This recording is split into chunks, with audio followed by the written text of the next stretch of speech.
Hello, bonjour à vous. Aujourd'hui, je vais faire une petite vidéo pour ceux qui se posent la question de est-ce que le stress est héréditaire? C'est-à-dire, est-ce que des parents stressés font forcément des enfants stressés? Pour cela, on va voir les trois façons de transmettre le stress à ses enfants, les trois modes de transmission. Déjà, le premier, c'est l'éducation, logique. Par notre éducation, on peut transmettre le stress, une façon d'être, une façon de concevoir la vie. Euh, donc, commençons donc par les croyances. On peut transmettre des croyances qui seront génératrices de stress par la suite pour nos enfants. Vous voyez toutes ces croyances de il faut se méfier des autres. On ne peut pas faire confiance en les autres. Euh, Fais pas ça. Tu risques de te blesser, c'est pas pour toi. Ou sinon, ces croyances reste à ta place. Ça va être générateur de stress. Il y a aussi les valeurs que l'on va transmettre à ses enfants. À chaque fois qu'on va prioriser la valeur de sécurité, donc sécurité affective, sécurité financière et sécurité matérielle, à chaque fois qu'on priorise cette valeur à la valeur d'affirmation de soi, de liberté, d'épanouissement, ça va aussi faire le terreau pour nos enfants, pour le stress. Deuxième valeur, c'est par le mimétisme. Ils nous regardent, ils nous voient. À chaque fois qu'on se défile face à une situation qui est stressante, ils vont l'intégrer. Ils vont se dire que c'est tout à fait normal de réagir comme ça. Et ils vont grandir avec ça. Euh, à- quand ils nous demandent conseil aussi, lorsqu'ils sont dans une situation qui leur paraissent bloquées, sans issue, ils vont nous demander ce qu'on devrait faire. Et lorsqu'on leur dit ah non mais c'est pas grave, fais comme si de rien n'était, à chaque fois qu'on ne va pas reconnaître leurs émotions. Euh, Lorsqu'ils nous confient cette difficulté à faire face à une situation, lorsqu'on aura ces réactions-là, ils vont grandir avec ça et ça va être aussi générateur de stress. Troisième volet qui est logique, le gène, génétique. Donc le gène du stress n'existe pas, par contre, le stress, le gène qui est responsable de la régulation émotionnelle, lui, il existe. C'est le gène NR3C1. Vous ferez vos recherches si vous le souhaitez.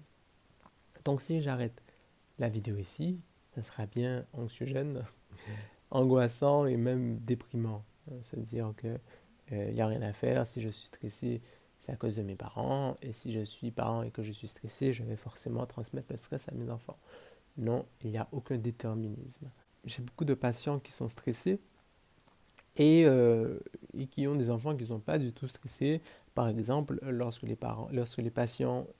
les enfants vont partir pour faire des études, c'est les parents qui sont stressés. C'est-à-dire, est-ce que mon enfant va y arriver, il va loin, ils ont comme cette angoisse de séparation qui est réveillée pour les parents, alors que les enfants, pas du tout. Ils vivent leur vie, au contraire, ils sont même motivés, y aller, enthousiasme. Euh, donc, il n'y a aucune généralité, il n'y a aucune fatalité. Mais lorsque on est stressé et qu'on a peur, on a l'impression que nos enfants eux aussi sont stressés, on peut déjà apprendre à faire des méthodes de gestion du stress. Euh, Nous, si nous-mêmes on est plus stressé, on va transmettre d'autres valeurs, on va transmettre d'autres croyances à nos enfants et on va comme ça les aider à être un peu moins stressés. En tout cas, on va les encourager à mieux gérer des situations stressantes. Si nous-mêmes, on apprend à gérer notre stress. La sophrologie, le yoga, des activités de gestion du stress en groupe, ça peut se faire aussi en famille. On peut faire des séances de sophrologie en famille, c'est possible. Venir en famille ou même regarder des vidéos en famille. Et si vous êtes stressé et que vous demandez mais d'où ça vient, surtout, non, il n'y a pas de déterminisme. C'est pas parce que vos parents étaient stressés que forcément ça fait de vous quelqu'un de stressé.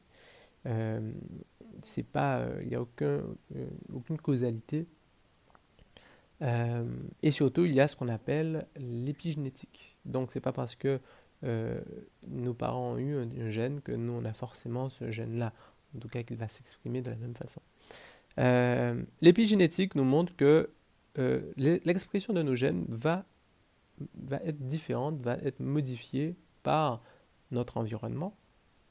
Est-ce que notre environnement est stressant ou pas? Par nos comportements. Est-ce que on fait dans notre comportement, est-ce qu'on se laisse aller au stress? Qu'est-ce qu'on fait? Est-ce qu'on fait des méthodes de gestion du stress? Et par notre alimentation. Et là, je pense que les diététiciens et les naturopathes ont beaucoup à dire là-dessus. Il y a des aliments qui vont augmenter le stress, il y a des aliments qui vont le réduire. Il y a une alimentation qui va favoriser l'expression du gène NR3C1, régulation émotionnelle, et d'autres qui vont l'inhiber. Donc, il faut prendre ça aussi en compte. Et le plus important, je dirais que c'est en fait dépasser ce stress pour être dans le flow. Oui, c'est pas parce que nos parents ont été stressés qu'on va forcément l'être. Au contraire, on peut nous être dans le flow. Le flow, c'est l'inverse du stress. Le flow, c'est la motivation, l'enthousiasme, c'est la spontanéité. C'est parce que cette situation, elle a un enjeu pour moi que je suis dans le flow. Vous voyez, le flow artistique. Donc, non, le stress n'est pas une fatalité. Ça ne vient pas forcément de nos parents. Et oui, il est possible de travailler ça.